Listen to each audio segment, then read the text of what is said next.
രാജീവ് ചന്ദ്രശേഖരൻ ഇപ്പോൾ ബിജെപിയുടെ പ്രസിഡന്റായിട്ട് വന്നു എന്നെല്ലാം പറഞ്ഞിട്ട് വലിയ ആഹ്ലാദം വലതുപക്ഷ മാധ്യമങ്ങൾ കൊടുക്കുന്ന ഒരു വലിയ പ്രമോ, അതിന്റെ ഭാഗമായിട്ടുള്ള അന്തരീക്ഷം. ഒരു കാര്യം എന്താ, കേരളത്തിലെ ഏറ്റവും പ്രധാനപ്പെട്ട ഒരു മീഡിയയുടെ തലപ്പത്തിരിക്കുന്ന രാജീവ് ചന്ദ്രശേഖരൻ കേരളത്തിലെ ബിജെപിയുടെ സംസ്ഥാന അധ്യക്ഷൻ കൂടിയായിട്ട് വരികയാണ്.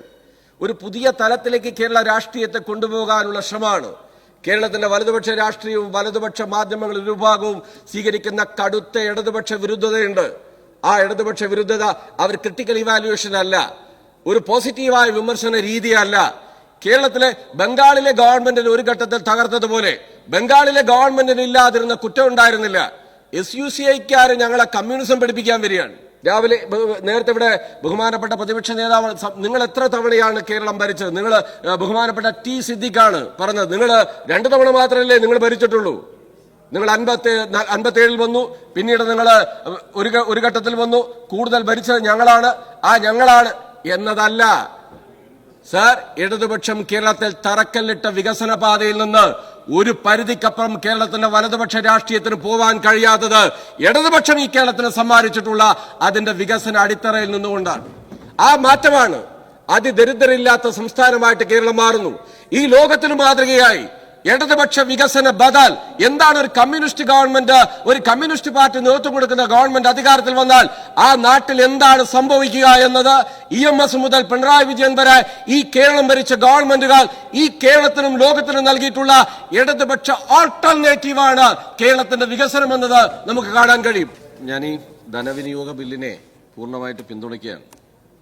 സാർ, നമ്മുടെ രാജ്യത്തിന്റെ ജനാധിപത്യ ചരിത്രത്തിൽ ഒരിക്കലും ഒരു സംസ്ഥാനത്തോട് കാണിക്കാൻ പാടില്ലാത്ത അങ്ങേയറ്റ അപകടകരമായ ഒരു ഫെഡറൽ തത്വങ്ങൾക്ക് വിരുദ്ധമായ നിലപാടാണ് കേന്ദ്രം സ്വീകരിക്കുന്നത്.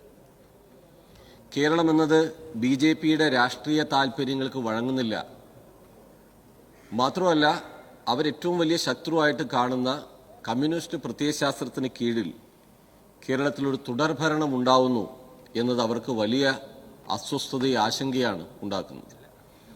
രാഷ്ട്രീയമായി ഈ കേരളത്തിൽ വേരുറപ്പിക്കാൻ ശ്രമിക്കുന്ന BJPക്ക് അത് കഴിയാതെ വരുമ്പോൾ രാഷ്ട്രീയ കേരളത്തിന്റെ ചരിത്രത്തിൽ ആദ്യമായി ഒരു ഇടതുപക്ഷ ഗവൺമെന്റിന്റെ തുടർഭരണം ഉണ്ടാവുന്ന ആ ഗവൺമെന്റിനെ ദുർബലപ്പെടുത്താൻ ഇന്ത്യയിലെ BJP ഗവൺമെന്റ് ശ്രമിക്കുന്നതാണ് കേരളം ഇന്ന് അഭിമുഖീകരിക്കുന്ന സാമ്പത്തിക മേഖലയുടെ പ്രതിസന്ധിയുടെ ഏറ്റവും പ്രധാനപ്പെട്ട കാരണം എന്നത്. കേരളം നടത്തുന്ന വികസന പ്രവർത്തനങ്ങളെ സർ, കഴിഞ്ഞ നിയമസഭാ തെരഞ്ഞെടുപ്പിൽ കേരളത്തിലെ ഇടതുപക്ഷ ജനാധിപത്യ മുന്നണി വിശ്വസിക്കുന്ന ജനങ്ങൾ മാത്രം വോട്ട് ചെയ്തുകൊണ്ടല്ല ആ ഗവൺമെന്റ് അധികാരത്തിൽ തുടർന്നത് എന്ന് ഞങ്ങൾക്കെല്ലാം അറിയാവുന്ന ഒരു കാര്യമാണ്. ഇന്നലെ വരെ ഇടതുപക്ഷത്തെ പിന്തുണയ്ക്കാത്ത വലിയൊരു വിഭാഗം ജനങ്ങൾ ഇടതുപക്ഷത്തിന് അനുകൂലമായിട്ട് വോട്ട് ചെയ്തു. ആ വോട്ട് ചെയ്യാനുണ്ടായ ഒരു രാഷ്ട്രീയ സാഹചര്യം എന്നത് ഇടതുപക്ഷത്തെക്കുറിച്ച് കേരളത്തിലെ വലതുപക്ഷ രാഷ്ട്രീയവും വലതുപക്ഷ മാധ്യമങ്ങളും ഉണ്ടാക്കിയൊരു ചിത്രം ഉണ്ടായിരുന്നു. എന്നാൽ ആ ചിത്രത്തിന് വിരുദ്ധമായി കേരളമെന്ന നാടിനെ ഒരു മധ്യ യൂറോപ്യൻ രാജ്യങ്ങൾക്ക് തുല്യമായ ആധുനിക വികസന സംവിധാനത്തിലേക്ക് ശ്രീ പിണറായി വിജയന്റെ നേതൃത്വത്തിലുള്ള ഗവൺമെന്റ് 2016 മുതൽ നടത്തിയിട്ടുള്ള ഒരു വലിയ വികസന മുന്നേറ്റമുണ്ട്. അത് അടിസ്ഥാന വികസന മേഖലയിൽ ഉണ്ടാക്കിയിട്ടുള്ള വലിയ മാറ്റം. നമ്മുടെ റോഡുകൾ, പാലങ്ങൾ, ആശുപത്രികൾ, സാമൂഹ്യ ജീവിതത്തിന്റെ ചുറ്റുപാട്, നാം ലോകത്തിപ്പോൾ കണ്ടുകൊണ്ടിരിക്കുന്ന മറ്റൊരു പ്രധാനപ്പെട്ട പ്രവണത വെൽഫെയർ സ്റ്റേറ്റിൽ നിന്ന് വലതുപക്ഷ ഗവൺമെന്റുകൾ വിഡ്രോ ചെയ്യുകയാണ്. അതൊരു പൗരന്റെ ഉത്തരവാദിത്വം മാത്രമായിട്ട് ചുരുക്കുകയാണ്. ക്ഷേമരാഷ്ട്ര സങ്കല്പത്തിൽ നിന്നും മാറി പെൻഷൻ കൊടുക്കാൻ ഞങ്ങളില്ല. ഇപ്പോൾ ഇന്ത്യയിലെ ഗവൺമെന്റ് തന്നെ അത് ഏറ്റവും ശക്തമായി തുടരുകയാണ്. ഇപ്പോൾ റെയിൽവേ യാത്ര ചെയ്യുന്ന പ്രായമുള്ളവരുടെ ആനുകൂല്യങ്ങൾ വെട്ടിക്കുറച്ചു. ക്ഷേമാനുകൂല്യങ്ങൾ നൽകേണ്ടതില്ല എന്നൊരു നിലപാടിലേക്ക് പോകുന്നു. അർഹതപ്പെട്ട പെൻഷൻ, സ്റ്റാറ്റ്യൂട്ടറി പെൻഷൻ പോലും എല്ലാ കേന്ദ്ര ജീവനക്കാരുടെ സംഘടനകളെ സമരങ്ങൾ നമ്മൾ ശ്രദ്ധിച്ചോ? അവരെല്ലാം സ്റ്റാറ്റ്യൂട്ടറി പെൻഷൻ എന്ന അവകാശത്തിന് വേണ്ടിയിട്ടാണ് സമരം ചെയ്യുന്നത്. ഒരു വെൽഫെയർ സ്റ്റേറ്റ് എന്ന കൺസെപ്റ്റിൽ നിന്ന് മുതലാളിത്ത നയങ്ങളുടെ ഭാഗമായിട്ട് വലതുപക്ഷ ആശയങ്ങളെ പിന്തുടരുന്ന ഗവൺമെന്റുകൾ വിഡ്രോ ചെയ്യുമ്പോൾ ഈ കേരളത്തിലുണ്ടാവുന്ന ഏറ്റവും പ്രധാനപ്പെട്ട നേട്ടം എന്താ? കേരളത്തിൽ സാമൂഹ്യ സുരക്ഷാ മേഖലയിൽ ഏതാണ്ട് 10-16ഓളം ക്ഷേമ പെൻഷനുകൾ നൽകുന്ന ഗവൺമെന്റായി ഈ ഗവൺമെന്റ് മാറി. ജനങ്ങളെ പ്രൊട്ടക്ട് ചെയ്യുന്ന ഗവൺമെന്റായിട്ട് മാറി. ഇവിടെ വിഡ്രോ ചെയ്യുകയല്ല ചെയ്തത്. ആധുനിക വികസന കാഴ്ചപ്പാടിനെയും അതോടൊപ്പം തന്നെ ജനങ്ങളുടെ ക്ഷേമാവശ്യങ്ങളെയും സംരക്ഷിക്കുന്ന, അതിന് പ്രാധാന്യം കൊടുക്കുന്ന ഒരു ഗവൺമെന്റായിട്ട് നമ്മുടെ ഗവൺമെന്റ് മാറി. സർ, നവംബർ 1 കേരളം ഒരു ചരിത്രപ്രധാനമായ ഒരു പ്രഖ്യാപനത്തിന് കാതോർത്ത് നിൽക്കുകയാണ്. അത് 1957 EN ശങ്കരൻ നമ്പൂതിരിപ്പാട് ആരംഭിച്ച് 2025 ശ്രീ പിണറായി വിജയൻ കേരളത്തിന്റെ മുഖ്യമന്ത്രിയായിട്ടിരിക്കുമ്പോൾ നാം ദരിദ്രരില്ലാത്ത സംസ്ഥാനമായിട്ട് മാറുന്നു എന്ന ഹിസ്റ്റോറിക്കലായിട്ടുള്ള ഒരു പ്രഖ്യാപനത്തിലേക്ക് പോകുന്നു. എന്താണ് ഇടതുപക്ഷ വികസന കാഴ്ചപ്പാടിന്റെ വ്യത്യസ്തത? ഞങ്ങൾക്ക് അഭിമാനത്തോടെ പറയാൻ കഴിയും, ഇന്ത്യയിൽ ഏത് സംസ്ഥാനങ്ങളെടുത്താലും ഏത് വികസന കാര്യങ്ങൾ അവലോകനം ചെയ്താലും ചേരികളെ സൃഷ്ടിക്കലായിരുന്നില്ല, പാവപ്പെട്ട ജനങ്ങളെ അവരെ കൂടുതൽ ദരിദ്ര നാരായണന്മാരാക്കുന്നതായിരുന്നില്ല. സർ, ഇവിടെ ഓട്ടോറിക്ഷ ഓടിക്കുന്ന ഒരാളുടെ മകൻ ഓട്ടോറിക്ഷക്കാരനായിട്ടല്ല വളർന്നത്. പാടത്ത് പണിയെടുക്കുന്ന ഒരു തൊഴിലാളിയുടെ മകൻ പാടത്ത് പണിയെടുക്കുന്ന തൊഴിലാളിയായിട്ടല്ല മാറിയത്.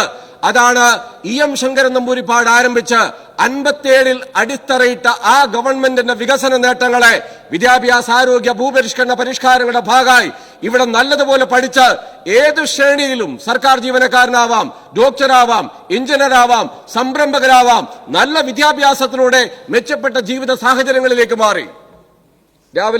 നേരത്തെ ഇവിടെ ബഹുമാനപ്പെട്ട പ്രതിപക്ഷ നേതാവ്, നിങ്ങൾ എത്ര തവണയാണ് കേരളം ഭരിച്ചത്? നിങ്ങൾ ബഹുമാനപ്പെട്ട T സിദ്ദിഖാണ് പറഞ്ഞത്, നിങ്ങൾ 2 തവണ മാത്രമല്ലേ നിങ്ങൾ ഭരിച്ചിട്ടുള്ളൂ. നിങ്ങൾ 57 വന്നു, പിന്നീട് നിങ്ങൾ ഒരു ഘട്ടത്തിൽ വന്നു, കൂടുതൽ ഭരിച്ചത് ഞങ്ങളാണ്. ആ ഞങ്ങളാണ് എന്നതല്ല സർ, ഇടതുപക്ഷം കേരളത്തിൽ തറക്കല്ലിട്ട വികസന പാതയിൽ നിന്ന് ഒരു പരിധിക്കപ്പുറം കേരളത്തിന്റെ വലതുപക്ഷ രാഷ്ട്രീയത്തിന് പോവാൻ കഴിയാത്തത് ഇടതുപക്ഷം ഈ കേരളത്തിന് സമ്മാനിച്ചിട്ടുള്ള അതിന്റെ വികസന അടിത്തറയിൽ നിന്നുകൊണ്ടാണ്. ആ മാറ്റമാണ് അതിദരിദ്രരില്ലാത്ത സംസ്ഥാനമായിട്ട് കേരളം മാറുന്നു. ഈ ലോകത്തിന് മാതൃകയായി ഇടതുപക്ഷ വികസന ബദൽ എന്താണ്? ഒരു കമ്മ്യൂണിസ്റ്റ് ഗവൺമെന്റ്, ഒരു കമ്മ്യൂണിസ്റ്റ് പാർട്ടി നേതൃത്വം കൊടുക്കുന്ന ഗവൺമെന്റ് അധികാരത്തിൽ വന്നാൽ ആ നാട്ടിൽ എന്താണ് സംഭവിക്കുക എന്നത് EMS മുതൽ പിണറായി വിജയൻ വരെ ഈ കേരളം ഭരിച്ച ഗവൺമെന്റുകൾ ഈ കേരളത്തിനും ലോകത്തിനും നൽകിയിട്ടുള്ള ഇടതുപക്ഷ ഓൾട്ടർനേറ്റീവാണ് കേരളത്തിന്റെ വികസനം എന്നത് നമുക്ക് കാണാൻ കഴിയും. ആ ഒരു ബദൽ വികസന കാഴ്ചപ്പാട് നമ്മൾ അവതരിപ്പിച്ചു. സർ, നാട്ടിൽ എല്ലാവരുടെയും താല്പര്യങ്ങൾ സംരക്ഷിക്കുന്ന ഒരു നിലപാടാണ് നാം സ്വീകരിച്ചത്. കേവലം വികസനം മാത്രമായിരുന്നില്ല, മെച്ചപ്പെട്ട സാമൂഹ്യ ജീവിത അന്തരീക്ഷം നാം ഉണ്ടാക്കി, മെച്ചപ്പെട്ട ഒരു സാംസ്കാരിക തല ഉണ്ടാക്കി, വർഗീയതയ്ക്കെതിരെ ഏറ്റവും ശക്തമായ നിലപാട് സ്വീകരിച്ചു. സാറ്, രാജീവ് ചന്ദ്രശേഖരൻ ഇപ്പൊ BJPയുടെ പ്രസിഡന്റായിട്ട് വന്നു എന്നെല്ലാം പറഞ്ഞിട്ട് വലിയ ആഹ്ലാദം വലതുപക്ഷ മാധ്യമങ്ങൾ കൊടുക്കുന്ന ഒരു വലിയ പ്രമോ, അതിന്റെ ഭാഗമായിട്ടുള്ള അന്തരീക്ഷം. ഒരു കാര്യം എന്താ, കേരളത്തിലെ ഏറ്റവും പ്രധാനപ്പെട്ട ഒരു മീഡിയയുടെ തലപ്പത്തിരിക്കുന്ന രാജീവ് ചന്ദ്രശേഖരൻ കേരളത്തിലെ BJPയുടെ സംസ്ഥാന അധ്യക്ഷൻ കൂടിയായിട്ട് വരികയാണ്. ഒരു പുതിയ തലത്തിലേക്ക് കേരള രാഷ്ട്രീയത്തെ കൊണ്ടുപോകാനുള്ള ശ്രമമാണ്. കേരളത്തിന്റെ വലതുപക്ഷ രാഷ്ട്രീയവും വലതുപക്ഷ മാധ്യമങ്ങൾ വിഭാഗവും സ്വീകരിക്കുന്ന കടുത്ത ഇടതുപക്ഷ വിരുദ്ധതയുണ്ട്. ആ ഇടതുപക്ഷ വിരുദ്ധത അവർ ക്രിട്ടിക്കൽ ഇവാലുവേഷൻ അല്ല, ഒരു പോസിറ്റീവായ വിമർശന രീതിയല്ല. കേരളത്തിലെ ബംഗാളിലെ ഗവൺമെന്റിന് ഒരു ഘട്ടത്തിൽ തകർത്തതുപോലെ ബംഗാളിലെ ഗവൺമെന്റിന് ഇല്ലാതിരുന്ന കുറ്റം ഉണ്ടായിരുന്നില്ല. SUCIക്കാര് ഞങ്ങളെ കമ്മ്യൂണിസം പഠിപ്പിക്കാൻ വരികയാണ്. വളരെ വിചിത്രമായ കാര്യമാണ് കേരളത്തിൽ ഇപ്പോൾ നടന്നുകൊണ്ടിരിക്കുന്നത്. ആര്? SUCI കേരളത്തിലെ കമ്മ്യൂണിസ്റ്റ് പാർട്ടിയെ കമ്മ്യൂണിസം പഠിപ്പിക്കാൻ വേണ്ടി വരികയാണ്. സാർ, ഈ നാട്ടിലെ ജന്മിമാരുടെ മുന്നിൽ, മാടമ്പിമാരുടെ മുന്നിൽ എല്ലാ അർത്ഥത്തിലുള്ള ഏത് തരത്തിലുള്ള ഭീകരമായ മർദ്ദനങ്ങളെ ഈ നാട്ടിലെ തൊഴിലാളികളെ, കൃഷിക്കാരനെ അവൻ ആടുമാടുകളെ പോലെ പണിയെടുപ്പിച്ച് അവന്റെ ആനുകൂല്യങ്ങൾ കൊടുക്കാതിരുന്നപ്പോ ചെമ്പതാകയുമായി ഒറ്റയ്ക്ക് ആ ജന്മി മാടമ്പിമാരുടെ അവരുടെ എല്ലാ അധികാരത്തെയും ഭീകരമായ മർദ്ദനങ്ങളെ അതിജീവിച്ചാണ് ഈ ചെങ്കൊടിയും ഈ കമ്മ്യൂണിസ്റ്റ് പാർട്ടിയും കേരളത്തിൽ വളർന്നത്. ഒരു പാവപ്പെട്ടവരുടെ ആനുകൂല്യങ്ങളും നിഷേധിക്കില്ല സാർ. എന്നാൽ തീർക്കാൻ പറ്റാത്ത മുദ്രാവാക്യങ്ങൾ ഉയർത്തി ഒരു ഗവൺമെന്റിനെ, കേന്ദ്ര ഗവൺമെന്റ് ചെയ്യേണ്ട ഒരു കാര്യം, ആ സമരത്തിന്റെ പ്രധാന കണ്ടന്റ് എന്താണ് സാർ? വർദ്ധിപ്പിക്കാത്തതാണോ? ഇന്ത്യയിൽ ഏറ്റവും കുറഞ്ഞ വേതനം കൊടുക്കുന്ന സംസ്ഥാനമായിട്ടാണോ? എല്ലാ തൊഴിലാളികളുടെയും എല്ലാ ജീവനക്കാരുടെയും ആനുകൂല്യങ്ങൾ സംരക്ഷിക്കപ്പെടണം. ആശാ വർക്കർമാരെന്നത് നമ്മളെല്ലാം ആദരിക്കുന്ന, നമ്മളെല്ലാം ബഹുമാനിക്കുന്ന ഈ സമൂഹത്തിലെ സ്കീം വർക്കേഴ്സ് എന്ന നിലയിൽ അവരെ ആദരിക്കാത്ത പഞ്ചായത്ത് ഏതാ ഉണ്ടാകുക? അവരെ ആദരിക്കാത്ത ജനപ്രതിനിധികൾ ആരാ ഉണ്ടാകുക? എന്നാൽ കേന്ദ്ര ഗവൺമെന്റിനുള്ള അധികാരം വെച്ച് അവർക്ക് അനുകൂലമായ തീരുമാനമെടുക്കാൻ തയ്യാറാവാതെ, അവരെ സംരക്ഷിക്കുന്ന നിലപാട് സ്വീകരിക്കാതെ സംസ്ഥാന ഗവൺമെന്റിന്റെ തലയിലേക്ക് സ്കീം വർക്കർമാരുടെ ഉത്തരവാദിത്തം അടിച്ചേൽപ്പിക്കാൻ ശ്രമിക്കുമ്പോൾ ഇന്റർനാഷണൽ കോൺഗ്രസിനെ പോലും ഒരു രാഷ്ട്രീയ പാർട്ടി നാളെ നിങ്ങളും അധികാരത്തിൽ വരില്ലേ? നിങ്ങളും അധികാരത്തിൽ സ്വാഭാവികമായിട്ട് വരില്ലേ? സ്കീം വർക്കേഴ്സിന്റെ കാര്യത്തിൽ ഒരു സ്കീം വർക്കേഴ്സ് മാത്രമാണോ നാളെ എല്ലാവരും ഈ ആവശ്യങ്ങൾ ഉന്നയിച്ചാൽ കേന്ദ്ര ഗവൺമെന്റ് ചെയ്യുന്ന ബഹുമാനപ്പെട്ട പ്രതിപക്ഷ നേതാവ് ഉൾപ്പെടെയല്ലേ വളരെ പരിണിതപ്രജ്ഞരായ രാഷ്ട്രീയ നേതൃത്വമാണ് അവരെല്ലാം. നാളെ കേന്ദ്ര ഗവൺമെന്റ് ഇപ്പൊ 40-60 നിന്ന് അവർ വിഡ്രോ ചെയ്ത് തുടങ്ങി. അവർ മെല്ലെ വിഡ്രോ ചെയ്യാണ്. ആ വിഡ്രോ ചെയ്താൽ ഇപ്പൊ തമിഴ്നാട്ടിൽ കഴിഞ്ഞ ദിവസം ഒരു മീറ്റിംഗ് നടക്കുന്നുണ്ടായല്ലോ. എല്ലാ പ്രതിപക്ഷ രാഷ്ട്രീയ 14ഓളം ദേശീയ പാർട്ടികൾ പങ്കെടുത്തു. മണ്ഡല പുനർനിർണയത്തിലേക്ക് പോവാണ്. ഇന്ത്യയിലെ BJP നടപ്പിലാക്കുന്നത് അപകടകരമായ സംസ്ഥാനങ്ങളുടെ അവകാശങ്ങൾ കവർന്നെടുക്കാനും സാമ്പത്തികമായ ഭാരം സംസ്ഥാനങ്ങളെ അടിച്ചേൽപ്പിക്കുക എന്ന നിലപാടിലേക്കുമാണ് അവർ പോകുന്നത്. ആ പോകുന്ന ഘട്ടത്തിൽ കേരളം പിണറായി വിജയന്റെ ഗവൺമെന്റാണ് ഭരിക്കുന്നത്. ആ ഭരിക്കുന്നത് കൊണ്ട് അവരുടെ തലയിൽ ഇരിക്കട്ടെ ഇതല്ല എന്ന നിലയിൽ അങ്ങനെ ഒരു വിരുദ്ധ നിലപാട് സ്വീകരിച്ചു പോകുന്നത് കേരളത്തിലെ പ്രതിപക്ഷത്തിന് ഗുണമാണോ എന്ന കാര്യം അവർ സൂക്ഷ്മമായിട്ട് പരിശോധിക്കേണ്ട കാര്യമാണ്. അങ്ങ് SUCയെ കുറിച്ചിട്ടാണ് ഇപ്പോൾ സംസാരിച്ചത്. ദേശീയ തലത്തിൽ വലിയൊരു പൊതുപണിമുടക്ക് പ്രഖ്യാപിച്ചിരിക്കുകയാണ്.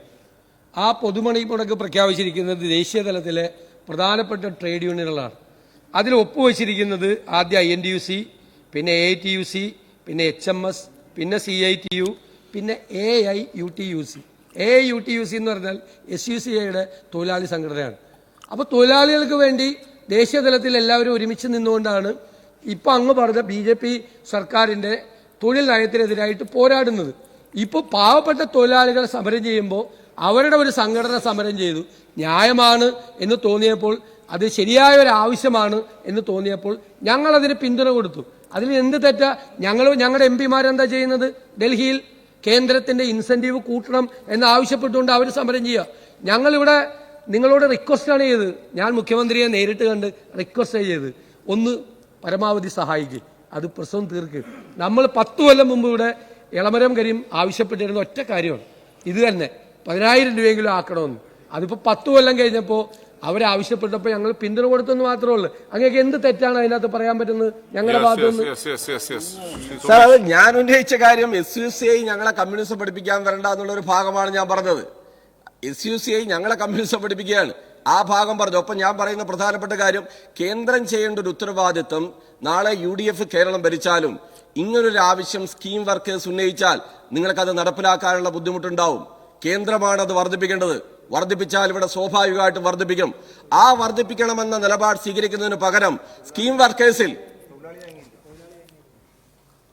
ബഹുമാനപ്പെട്ട പ്രതിപക്ഷ നേതാവ് ഈ കേന്ദ്ര ട്രേഡ് യൂണിയൻ സംഘടനകളുടെ ഡിമാൻഡിൽ